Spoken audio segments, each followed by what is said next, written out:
Hi, folks. I was a little bit tired in our last segment, so I'm going to start with calisthenics to work me out. So, inflation, deflation, or stagnation? That is the question. What do you think is going to happen in the future? We'll let you know right after this. Through procrastination.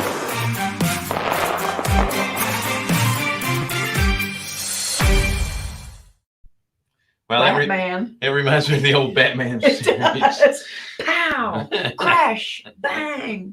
I remember those. That's pretty funny. Yeah. Thank you so much for joining us it. on the Passive Wealth Show. I am Bill Fairman. This is Wendy Sweet. Jonathan is not with us this week, but we'll be back next week. Hopefully. We are Carolina Capital Management. We are lenders in the Southeast, and we specialize in investor-only loans. So if you're interested in borrowing money, go to carolinahardmoney.com. Click on the it's not the borrower tab, the Apply Now tab.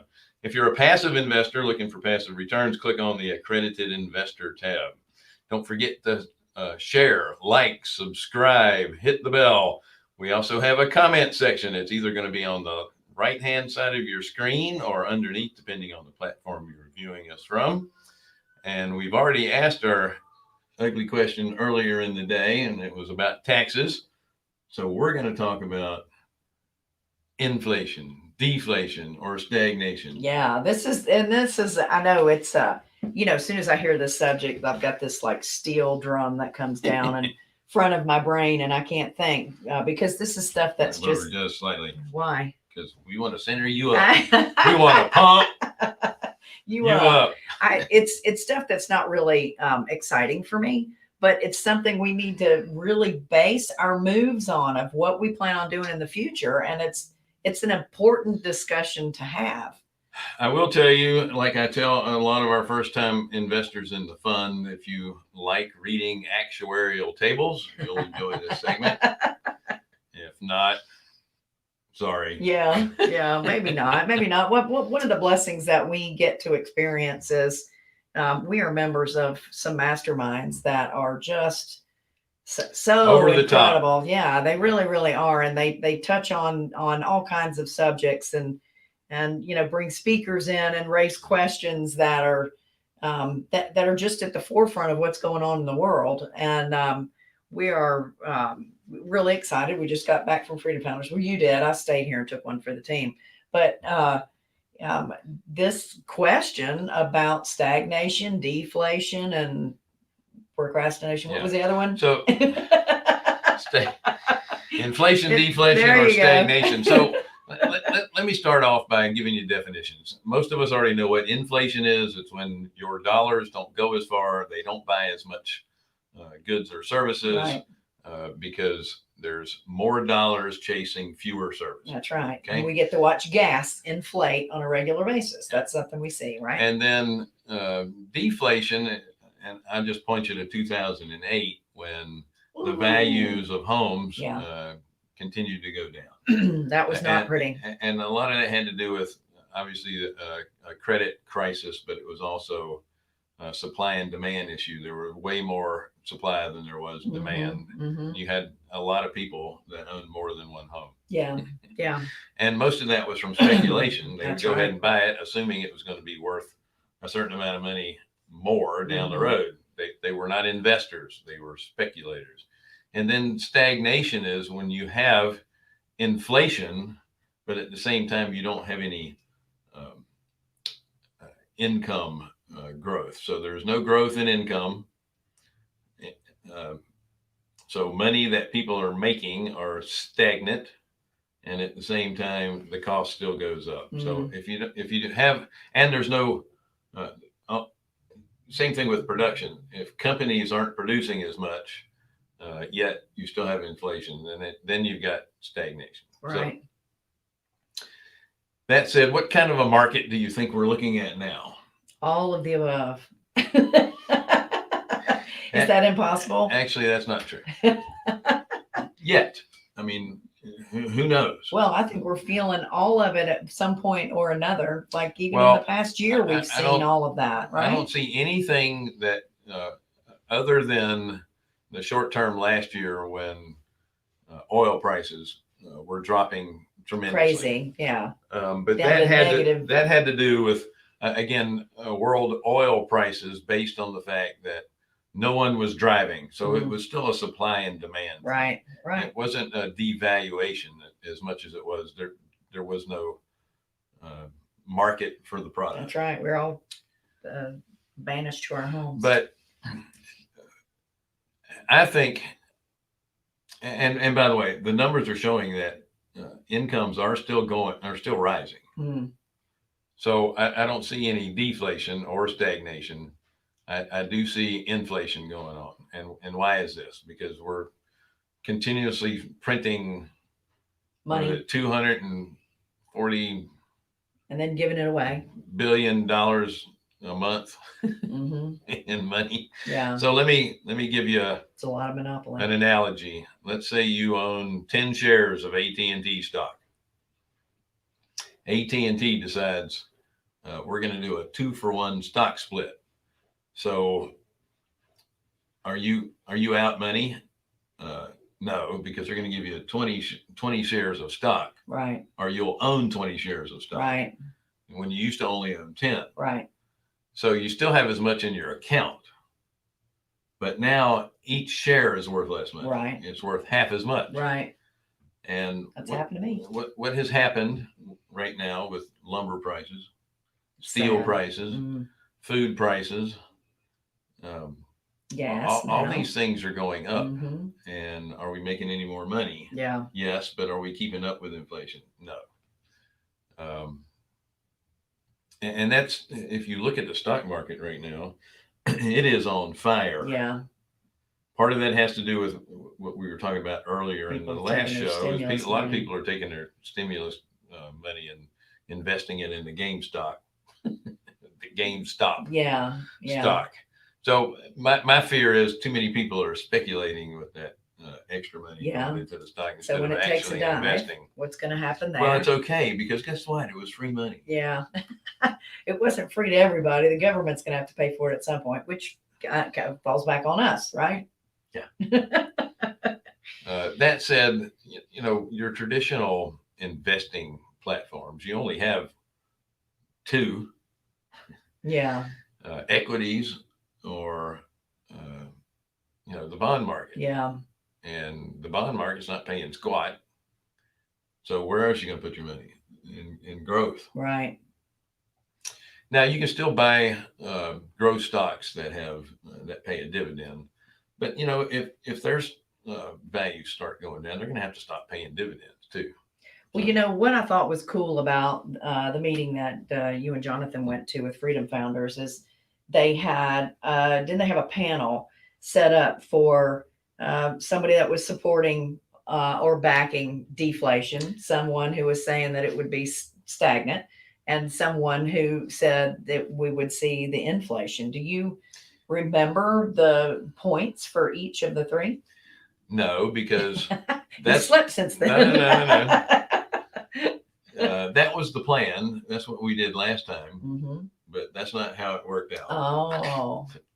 Everybody was saying inflation. Everybody was saying inflation, which is interesting. So usually when we do these panels, no matter how you feel personally, somebody else is feeling different. We're taking a side or not. Yeah. So if it's a lending versus owning, I would be on the lending side, but I also like owning. Yeah. But I'm going to defend the lending side because that's the That's side what I we do. put on. Yeah. But that's not what happened in this case.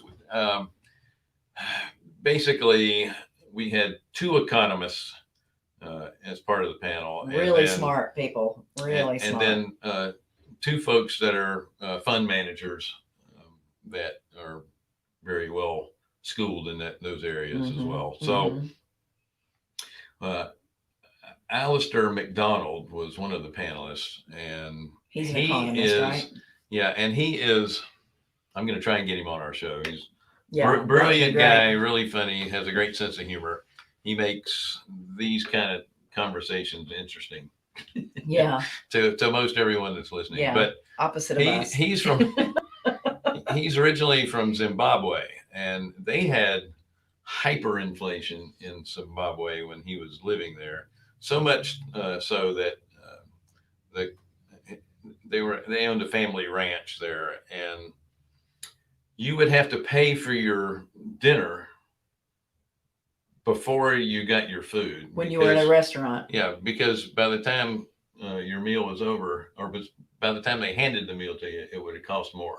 That's crazy. That's insane. They would have to pay their employees twice a day, once before lunch and once at the end of the day. Wow. To keep up with the rampant inflation. Wow, that's insane. It was awful, but we're not going to see that. Now, we had Lorick, and I can't remember his last name. Sorry. He was concerned about the Japanize, or the Asian influence on inflation. What they've been doing for the last 20 years, which is they've had almost no growth, 1 to 2% growth, with interest rates at 0 or below. And his argument was that's what they're trying to do to our economy now, where we're going to have such slow growth that it won't be inflationary because the growth is so small.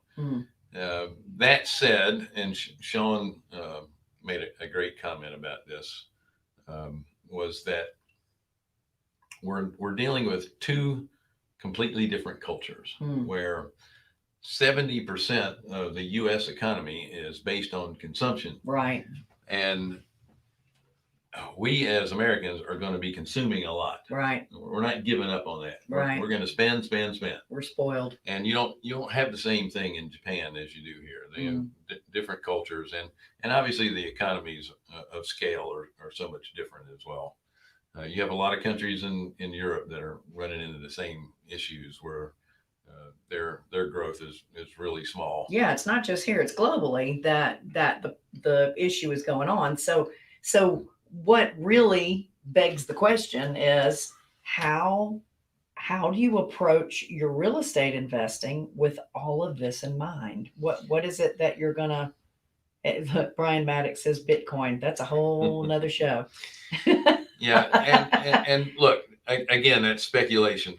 Yes, there's an infinite amount of these things, but how do you really, the price on any of the blockchain type monetary systems? And you were talking about how much you like that too. Well, I love the blockchain, yeah. The technology itself. It's really going to help with our production in the real estate business. We've even got an attorney that accepts funds for closings in Bitcoin, which is kind of nifty. The value of these are really based on what people are willing to pay for it. Right. There's nothing. It's very difficult to base the value. So we'll see. It'll have to work out right now. The bottom line is invest in hard assets. I know gold is kind of out of favor, but it is still a hard asset. And while inflation happens, the best thing you can do is stick with hard assets, at least. And we already know this from the housing market. It is way out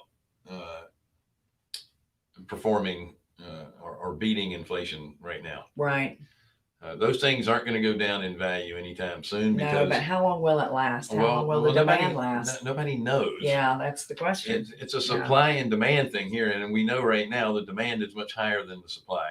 Today. I said this last week that we had in Charlotte, we have like an 18-day supply of available inventory. I mean, we were here probably in 2016 and 17 talking about how it's the lowest we've ever seen it, and it was a month and a half of supply. I remember that. I do.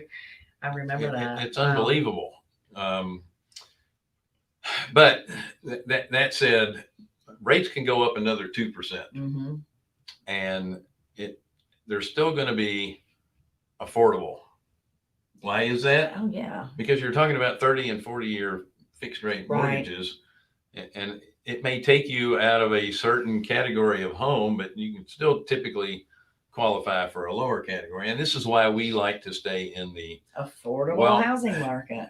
Actually, Jake Vanderslice said to me, Bill, you should stop saying affordable housing, people start thinking that you're talking about Section 8 housing. And that's not the case. And I said, well, I don't agree because these are owner occupied. Nobody does Section 8 owner occupied. That's right. He says it doesn't matter when you're dealing with investors. They're thinking the really low level stuff. Yeah. So he said you should call it attainable housing.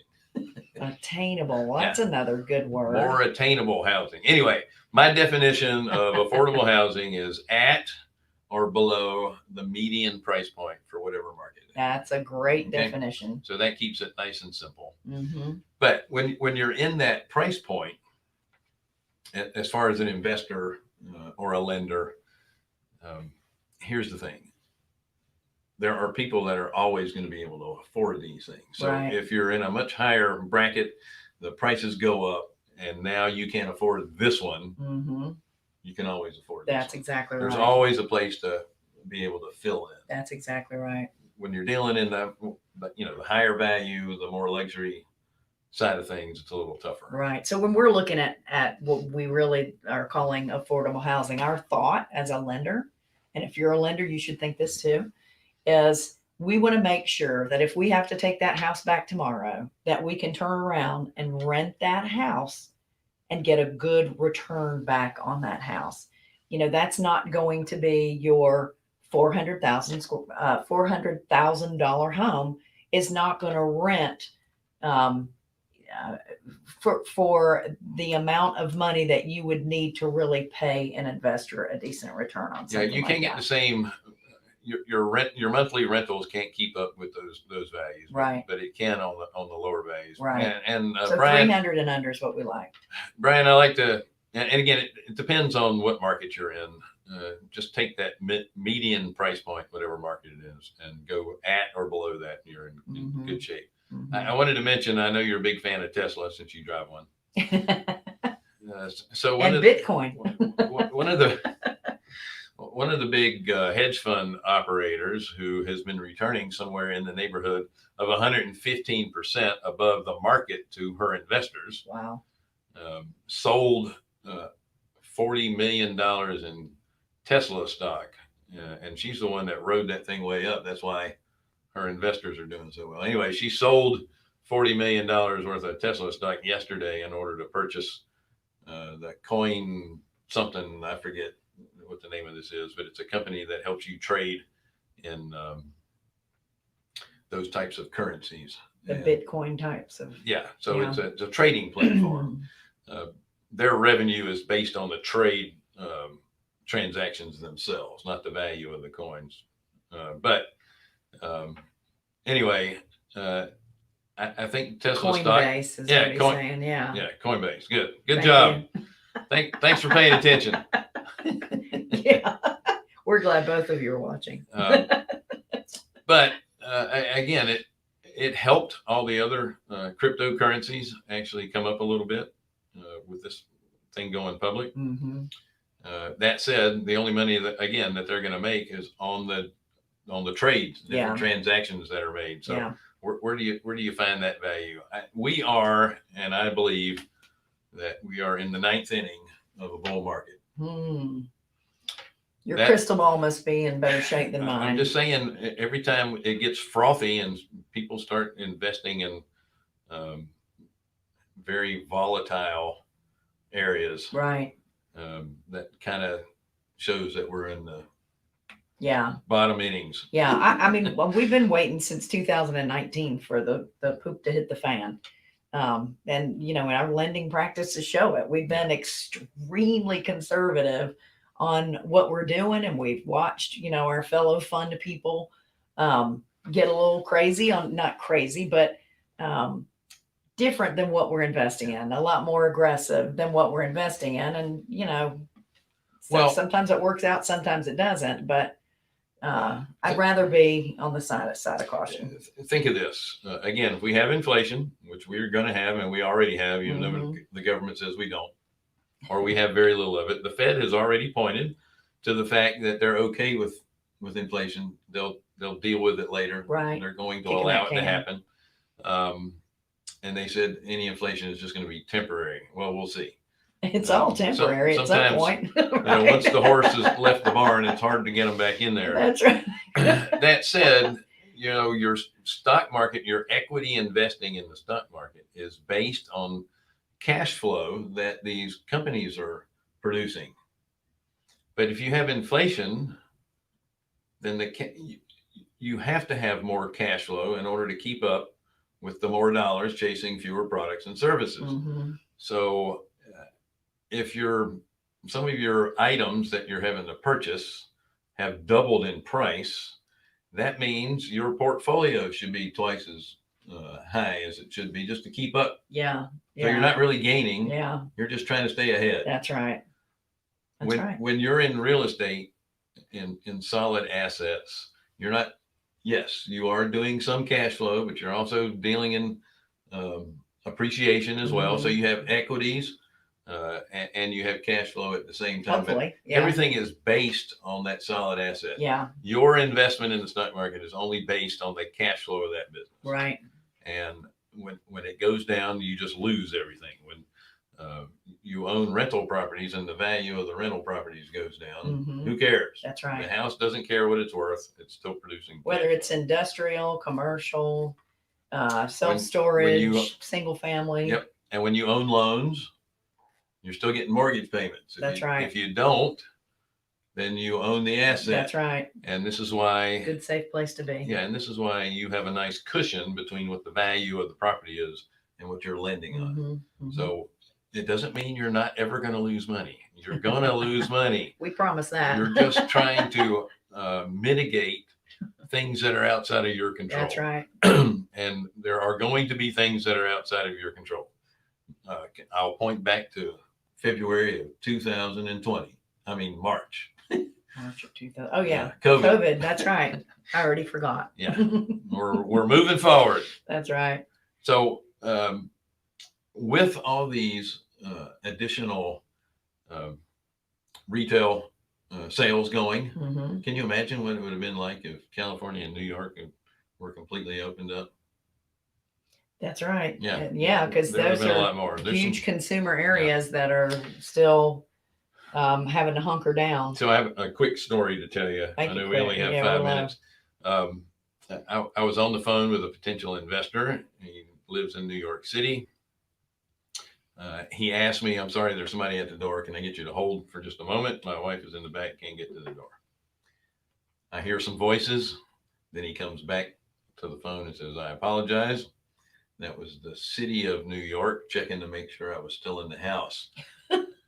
His wife and he went on vacation and left the state, and they were under a 14-day quarantine because they left the state. And it was the 10th day, and they came by to check to make sure they were still there. And I said, why didn't you just drive to New Jersey and fly out of there instead of flying out of a New York airport? That's just insane that they spent money and dollars to check up on people and make sure they're home. That's really important. Yeah, it's getting crazy. So there's our discount for QuestCon. That starts tomorrow. Yep, last chance. It starts tomorrow. Yeah. Actually, I think it starts Thursday night. Actually, tonight with a little happy hour. Yeah, that is. That's right. That's exactly right. Listen, if you want to, if you want to raise money, or if you want to lend money, or even learn a little bit more about self-directed money, you really need to check this out. There's a lot of smart people that are going to be on this. Jeff Watson, John Heyer, Gant, Eddie Gant. Did I see Eddie Wilson on there too? I didn't see Eddie. The other Eddie. It's Eddie Speed is on there. There's just going to be a lot of really 3 Eddies. Yeah. Eddie. Can't have too many Eddies. It's a popular name. So there's just a lot of really strong By the way, if you're a solo entrepreneur, there's something called the Solo 401k, and it is the best thing since sliced bread. Yeah. If you're at the age of 50 or above 50, you can put as much as $60,000 a year aside. That's right. In your 401k. And if you want to know more about it, join me on Sunrisers tomorrow. You can go to the Sunrisers Facebook page to get the link for our Sunrisers Zoom meeting at 7:30 a.m. And it's S-O-N, not S-U. Yeah, SONRISE. with an S on the end of that. So it's Sunrisers Facebook page. You will be able to join us in the morning. We're going to be talking with Derek Long, who is from Quest, Yeah. and he's not gonna do an overall information kind of thing about IRAs. He's gonna get into it. Okay, so he's and getting answer into some the great weeds. questions. Yeah, so that's tomorrow. We'd love to have you for that. Excellent. And he's doing this even though they have QuestCon going on. That's right. Starting at 9 o'clock. That's in the morning, right.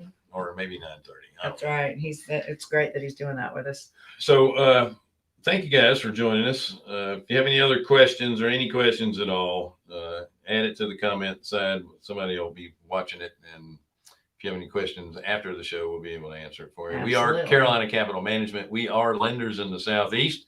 We specialize in investment loans for investors only. And if you're a borrower, click on carolinahardmoney.com. Go to the Apply Now tab. If you're a passive investor looking for passive returns, click on the Accredited Investor tab. Don't forget to like, share, subscribe, hit the bell, and get ready for next week's show. I have no idea what we're doing, but we will be here. Well, Wendy might not. Yeah, I'll be here. I'll just be at the beach. She might be vacationing a little bit with That's our right. cousins. With the girls. And thanks for the comment, Jim Ingersoll. Oh, hey, Jim. Hope you're doing well. All right, guys. Y'all take care. We'll talk to you next week. Thank you so much for watching us on the Passive Wealth Show. Tell all your friends.